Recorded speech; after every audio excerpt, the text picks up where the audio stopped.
நான் Mudhalvan exam. So banking residential coaching programme சரிங்களா. So இது வந்து பார்த்தீங்க அப்படின்னா இயர்லி ஒன்ஸ் வந்து கண்டக்ட் பண்ணுறாங்க.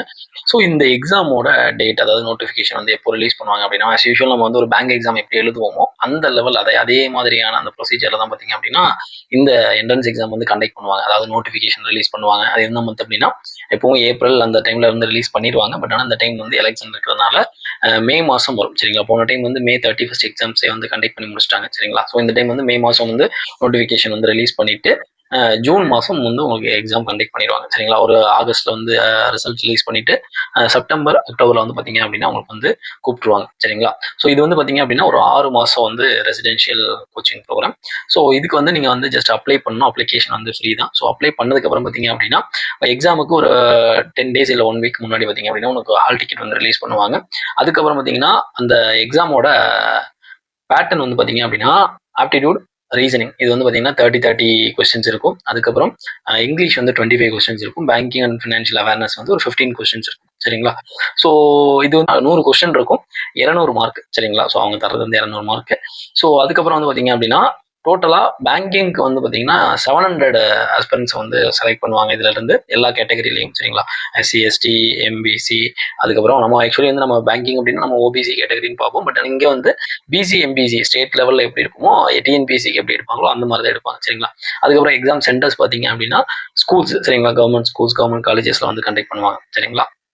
ஸோ எக்ஸாமோட லெவல் வந்து எப்படி இருக்கும் அப்படின்னா ஒரு நார்மலாக இப்போ வந்து நான் வந்து இப்போ தான் வந்து ஃப்ரெஷர், நான் வந்து ஒரு ப்ரிப்பரேஷன் வந்து இப்போ ஸ்டார்ட் பண்ணியிருக்கிறேன். பேசிக்ஸ் எதுவுமே தெரியாது. நான் இங்கே போயிட்டு பேசிக்ஸ் கற்றுக்கலாமா அப்படின்னா டெஃபினட்டாக கிடையாது சரிங்களா. ஸோ இந்த என்ட்ரன்ஸ் எக்ஸாம் வந்து நீங்கள் வந்து கிளியர் பண்ணுறது வந்து பார்த்தீங்க அப்படின்னா பேசிக்ஸ் லேர்ன் பண்ணிக்கிறதுக்கு கிடையாது சரிங்களா. ஸோ வந்து நீங்கள் ஆல்ரெடி வந்து பேசிக்ஸ் எல்லாமே உங்களுக்கு தெரியும் அப்படின்ற பட்சத்தில் இங்கே வந்து உங்களுக்கு ஒரு 6 months வந்து அந்த என்விரான்மெண்ட் கொடுத்து ஒரு படிக்கிறதுக்கான ஒரு நல்ல ஒரு வசதியை வந்து அவங்க செஞ்சு கொடுப்பாங்க சரிங்களா. பட் ஆனால் வந்து பேசிக்ஸ் வந்து இங்கே சொல்லுவாங்க, கிளாஸஸ் எல்லாமே போகும். பட் ஆனால் அந்த என்ட்ரன்ஸ் எக்ஸாம் நீங்கள் கிளியர் பண்ணணும் அப்படின்னா நீங்கள் பேசிக் தெரியாமல் கிளியர் பண்ண முடியாது சரிங்களா. ஸோ வந்து அதையும் பார்த்துக்கோங்க. அதுக்கப்புறம் வந்து பார்த்தீங்க அப்படின்னா இந்த ரெசிடென்ஷியல் கோச்சிங் வந்து எந்தெந்த பிளேசஸ் லொகேஷன் வந்து பார்த்தீங்க அப்படின்னா பேங்கிங்க்கு மட்டும் சரிங்களா. பேங்கிங்க்கு வந்து பார்த்தீங்க அப்படின்னா சேலம், அதுக்கப்புறம் வந்து மதுரை. மதுரையில் வந்து அருப்புக்கோட்டை அப்படின்னு சொல்லிட்டு ஒரு பிளேஸ். சேலம்ல வந்து பார்த்தீங்க அப்படின்னா ஒரு ஊர் சரிங்களா. சேலம் வந்து ஒரு 5 கிலோமீட்டர் சரிங்களா. அரியானூர் அப்படின்னு சொல்லிட்டு ஒரு ஊர் சரிங்களா. ஸோ அங்கே தான் வந்து கண்டக்ட் பண்ணுவாங்க. இது வந்து எந்த அளவுக்கு வந்து ஒரு பெஸ்ட்டாக போகும் அப்படின்னாக்கா உங்களுக்கு வந்து ஒரு நிறைய எக்கனாமிக்கலி ரொம்ப ஒரு மாதிரி பேக்வர்டான நிறைய பேர் வந்து என்னன்னா இந்த ப்ரிப்பரேஷன் வந்து குவிட் பண்ணிடுவாங்க ஒரு ஸ்டேஜுக்கு அப்புறம், என்னால் வந்து கன்சிஸ்டன்டாக படிக்க முடியல அப்படின்னு. ஸோ அவங்களுக்கு இது வந்து பார்த்தீங்கன்னா ஒரு கோல்டன் ஆப்பர்ச்சுனிட்டி சரிங்களா. ஸோ இதில் வந்து பார்த்தீங்க அப்படின்னா உங்களுக்கு வந்து ஆஃப்லைனில் வந்து டெஸ்ட் கண்டக்ட் பண்ணுவாங்க, மெட்டீரியல்ஸ் கொடுத்து சால்வ் பண்ண சொல்லுவாங்க சரிங்களா. அதுக்கப்புறம் ஆன்லைனில் வந்து கம்பைண்டாக வந்து எல்லாருக்கும் ஓவரால் டெஸ்ட் வந்து கண்டக்ட் பண்ணுவாங்க சரியா. அதுக்கப்புறம் வந்து பார்த்தீங்க அப்படின்னா உங்களுக்கு வந்து புக்ஸு இந்த மாதிரி விஷயங்கள் எல்லாமே ப்ரொவைட் பண்ணுவாங்க. மார்க் டெஸ்ட் வந்து நீங்கள் வந்து பர்ச்சேஸ் பண்ணணும்னு அவசியம் இல்லை, இவங்களே வந்து ஒரு பர்ச்சேஸ் பண்ணி கொடுத்துருவாங்க சரிங்களா. ஸோ இந்த விஷயம் எல்லாமே பண்ணுவாங்க. அதுக்கப்புறம் வந்து பார்த்தீங்க அப்படின்னா இதில் ஸ்கோர் பேஸ் பண்ணி பார்த்தீங்க அப்படின்னா ஃபர்ஸ்ட் வந்து ஒரு கேண்டிடேட்ஸ் வந்து ஒரு லிஸ்ட் வந்து விடுவாங்க, விட்டுட்டு அது வந்து கூப்பிடுவாங்க.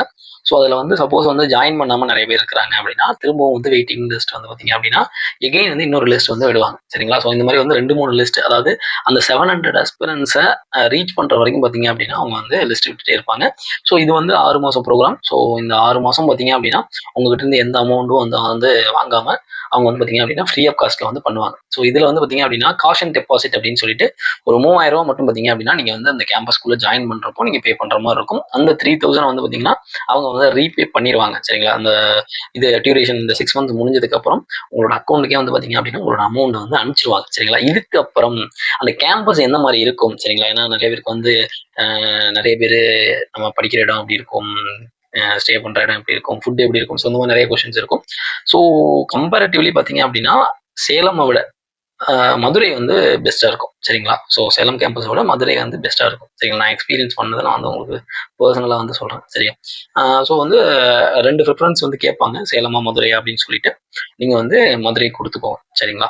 சேலம்லையும் இருக்கும் சரிங்களா. ஸோ சப்போஸ் வந்து இந்த ஸ்கீமில் வந்து யாராச்சும் இதுக்கு முன்னாடி வந்து கம்ப்ளீட் பண்ணியிருக்கிறீங்க ஓகேங்களா, நிறைய பேர் படிச்சிருக்கீங்க. ஸோ உங்களோட எக்ஸ்பீரியன்ஸ் வந்து பார்த்தீங்க அப்படின்னா கமெண்ட்ல சொல்லுங்கள். இது வந்து பார்த்தீங்க அப்படின்னா அப்கமிங் எழுதுறவங்களுக்கு பார்த்தீங்க அப்படின்னா யூஸ்ஃபுல்லாக இருக்கும் சரிங்களா. கேம்பஸ் வைஸாக இருக்கட்டும், மற்ற விஷயங்களா இருக்கட்டும். சரிங்களா. ஸோ அவங்களும் வந்து இந்த கமாண்ட் படிச்சு பார்த்தீங்க அப்படின்னா அவங்களும் வந்து தெரிஞ்சுப்பாங்க. சரிங்களா.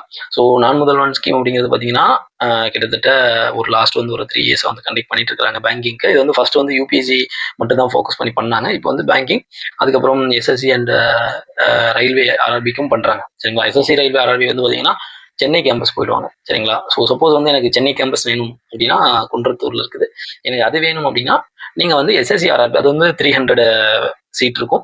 ஸோ நீங்க அதுக்கு வந்து தனியா எழுதுறதுனாலும் நீங்க எழுதிக்கலாம். சரிங்களா. ஸோ இதுக்கு என்ன வேரியேஷன் அப்படின்னாக்கா இதுல வந்து நம்ம பேங்கிங் அவேர்னஸ் எழுதுவோம். அதுல வந்து ஜெனரல் ஸ்டடீஸ் வந்து எழுதுற மாதிரி இருக்கும். சரிங்களா. இது மட்டும் தான் டிஃபரன்ஸ் இருக்கும். மற்ற எல்லாமே வந்து சேம் தான். சரிங்களா. ஸோ நீங்க அது எழுதுறதுனாலும் நீங்க அதை எழுதிக்கலாம். பேங்கிங்க்கு 700 சீட்டு, எஸ்எஸ்சி ஆர்ஆர்பிக்கு 300 சீட்டு. சரிங்களா. So all the best. மற்றது ஏதாவது டவுட்ஸ் இருந்துச்சு அப்படின்னா கமெண்ட்ல கேளுங்க. சரிங்களா. Thank you so much.